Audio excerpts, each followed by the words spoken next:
किडलिंग club तीसरा कदम, मुसव्वितों का तारुफ। प्यारे बच्चों, यकीनन आप हरूफ तहज्जी की आवाज़ों से बखूबी आगाह हो चुके हैं।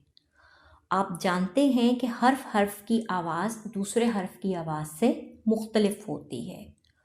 ज़रा स्क्रीन की जानिब गौर से देखें, आपको नज़र आ रहे हैं 4 हरूफ तहज्जी, अलिफ, वाओ, छोटिए और बड़िए। यकीनन आपको इन हरूफ की आवाज़ें भी आती होंगी, ज़रा सुनाइए तो। आज मैं आपको ये बताऊंगी कि हरूफ तहज्जी में कुछ हरूफ ऐसे हैं जो किसी लफ्ज़ के दरमियान या आखिर में आते वक्त अपनी आवाज़ बदल लेते हैं। ये हरूफ तादाद में 4 हैं, इन्हें मुसव्विते कहते हैं। और अभी जो हरूफ मैंने आपको दिखाए यानी अलिफ, वाओ, छोटिए और बड़िए, ये कौन है? ये हैं मुसव्विते। और ये क्या करते हैं? ये जब किसी अल्फाज के दरमियान या आखिर में आते हैं तो अपनी आवाज़ को बदल लेते हैं। जैसे आप जानते हैं कि अलिफ की आवाज़ है अ, लेकिन जब ये दरमियान में आता है तो आइए देखते हैं कि इसकी आवाज़ कैसे बदलती। बाल, बाल, आ लंबा खिंच जाता है। पाला।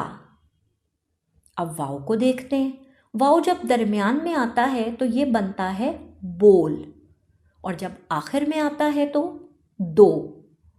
छोटी है जब दरमियान में आती है तो आवाज़ आती है नीली, और जब ये आखिर में आती है तो आवाज़ आती है लड़की।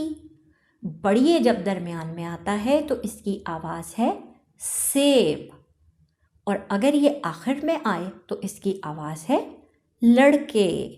अब आपने खोलना है किताब का सफ़ा नंबर 8। आपने हरूफ को पढ़ना है, मुसव्वते तलाश करने हैं और इनके गिर्द दायरे लगाने हैं। अलिफ, क्या ये मुसव्वते है?